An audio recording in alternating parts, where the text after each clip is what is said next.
फांसी की सजा होना चाहिए। अगर आप सबके बस का नहीं है तो मुझे हवाले कर दो, मैं उसको जला दूंगी, जिंदा जला दूंगी। मैं अपनी बच्ची का इंसाफ चाहिए मुझे। मेरा बेटा था, बच्ची नहीं थी मेरी, इकलौती बेटी मैं मानती थी उसको मैं। अरे ये पहले भी तंग करता था आपकी बेटी? मुझे बताती नहीं थी, बताती तो मैं कंप्लेन कर देती। मैं कल उसको मैंने बार बार फोन, मेरे को बोलती चॉकलेट लेके 5 मिनट में आ रही, तो 10 मिनट 15 हो गया, मैंने फिर फोन करना शुरू कर दिया उसको। तो उसने लास्ट में उठाई, चौथी बार में कहती मम्मी मेरे को विनय ने चाकू मार दिया, मेरी वही जान निकल गई। जी पता नहीं, पुलिस तो काफी लेट पहुंची, जब तक उसकी जान चली गई। ढूंढते ढूंढते मैं पहुंची, मैं अकेली, कोई नहीं था वहां पे, मेरी बच्ची मैं अकेली। उसके सहेली का दोस्त भाई था, उसको लेके मैं भागी। मैं कहा भाई चल छत्तीस का पार्क किधर है, मुझे तो पता भी नहीं है। वो लेके गया, मैं वो दोनों ढूंढने लगी, देखा जाके वही मैं गिर गई। उस लड़के का कड़ा मिला मुझे हाथ में। पता नहीं, अभी तो कुछ नहीं पकड़ा उसको। तो करता मेरे फोन पे करा सुबह उसने, कहता सुहानी ठीक है। हरामजादे ने बदल की तरह किसके नंबर से फोन करता है, मेरा नंबर पता नहीं उसको कहाँ से मिला है हरामजादे को। इस साथ में नहीं काम करता था। शादी फिक्स करी थी सर, मैं सोच रही थी जनवरी 9 अगस्त तक, जुलाई अगस्त तक मैंने उसकी रिंग सेरेमनी करनी थी मुझे। कहती मम्मी बहुत अच्छा मेरी जोड़ी बन गई, मैं कर लूंगी शादी। मैं कहा ठीक है बेटा। कहती कल फिर माँ से बोल रही थी, माँ पसंद है मेरी जोड़ी, अच्छी लग रही। कहती हाँ बहुत अच्छी लग रही मासी। कहती मासी मेरे को चैन देना सोने की। मासी ने बोला बेटा मैं दे दूंगी, तो शादी कर, मैं दे दूंगी चैन। ये मेरी बेटी बड़ी वाली 22 साल की है लमसम। ये मार्केट गई थी सामान लेने। विनय कुमार का लड़का इसको फ़ोन किया, पार्क पे बुलाया और उसी ने चाकू मारा। मेरी लड़की ने फ़ोन करके इतना बता दिया कि मम्मी कि विनय मेरे को चाकू मार दिया है, मैं यहाँ 36 पे पार्क में पड़ी, मुझे चाहिए इंसाफ। मेरे 3-4 बच्चे हैं, मैं कहाँ जाऊँ?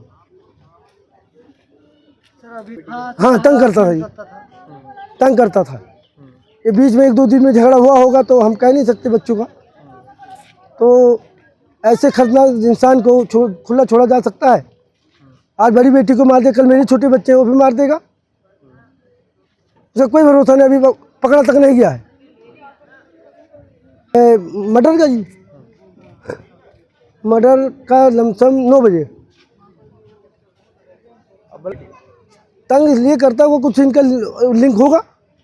हाँ जी, इसके बच्चे आजकल बताते कहाँ जी? अब इनका कुछ लिंक होगा, कुछ झगड़ा होगा तभी बता रहे, तभी किया ऐसा काम। मेरी बेटी 22 सेक्टर में क्लिनिक की दुकान पे काम करती थी, ठीक है जी, स्किन की डॉक्टर के पास काम करती थी।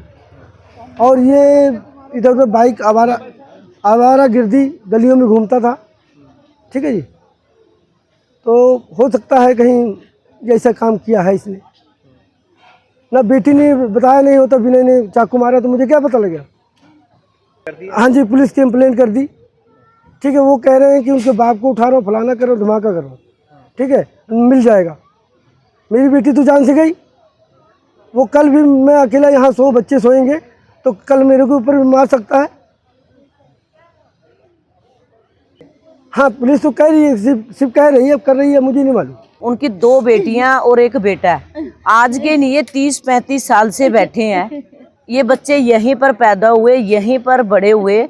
और ये मकान देख सकते हो आप, 2161। अपने इधर एक एडवोकेट निशा जी रहते हैं और उधर हाफिज भाई रहते हैं जो कांग्रेस पार्टी से हैं। और मैं भी इसको 10 साल से बच्ची को जानती हूँ। इतनी खूबसूरत बच्ची, वो लड़की नहीं वो लड़का था। उस बच्ची के अंदर इतना जुनून था जिंदगी जीने का कि मम्मी मैं तेरे को मकान लेके दूंगी रहने के लिए और मेरे बहन भाई को सबको पढ़ाऊंगी। मेडिकल की एक दुकान है, अपने इधर भी जॉब करती थी। और इतनी अच्छी लड़की, पढ़ी लिखी, मैं कहती कोई डबल MA करे हुआ भी इतना इंटेलिजेंट नहीं होगा। मेरे घर पे भी आती रहती थी, इलेक्शन में भी मेरी पूरी सपोर्ट करी है। उनकी एक छोटी सिस्टर भी है, ये भाई भी है। मैं कहती हूँ बच्ची सारा दिन रात मेहनत करके अपने माँ बाप के साथ यहाँ गुजारा कर रही थी।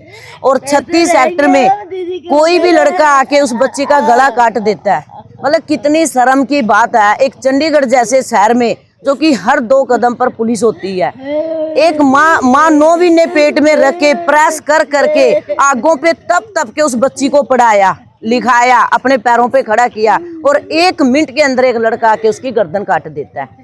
कम से कम मैं एक मैसेज देना चाहती हूँ चंडीगढ़ में, अपनी बेटियों को मत तो करिए, उल्टा अपने बेटों को बोलो। हर माँ अगर अपने बेटे को शिक्षा देना शुरू कर देना, ना शहर में लड़कियों के रेप होंगे, ना मर्डर होंगे। सवेरे जितनी शिक्षा अपनी बेटी को देते हैं, उतनी शिक्षा अगर आप अपने बेटे को दो तो ये आज से बहुत कम हो जाएंगे। और इस माँ को इंसाफ मिलना चाहिए। उसको मैं कहती फांसी की सजा होनी चाहिए, फांसी की सजा होनी चाहिए। उस बच्चे को अभी गिरफ्तार किया जाए। अगर गिरफ्तार नहीं किया उसको, तो जहां भी हमें स्ट्राइक पे बैठना होगा वहां भी बैठेंगे। और जहां पुलिस थाने SSP जहां भी जाना होगा, मैं भी, निशा जी और हाफिज भाई ने तो ये तक बोल दिया था कि पूरी शादी का खर्चा मैं करूंगा। वो अपनी बच्चियों के बराबर समझते थे। तो बहुत शर्म की बात है कि अगर ऐसे एक बच्ची सेफ नहीं है, तो ऐसे तो फिर किसी की भी बच्ची सेफ नहीं है, चाहे वो मेरी हो चाहे जिसकी मर्जी हो। दिन रात मेहनत करके, दिहाड़ी करके, लोगों के घर साफ करके, झाड़ू पोछा करके, प्रेस करके जब अपने बच्चों को पढ़ते हैं, तो ये बिल्कुल ही जो हुआ बहुत गलत हुआ है। और मैं कहती हूँ कि जहाँ हम लोगों की ज़रूरत है, पूरा 35 इनके साथ खड़े होकर, अगर जब तक उसका पोस्टमार्टम होकर उसको नए लड़के को उठा के फांसी देते, हम चुप नहीं।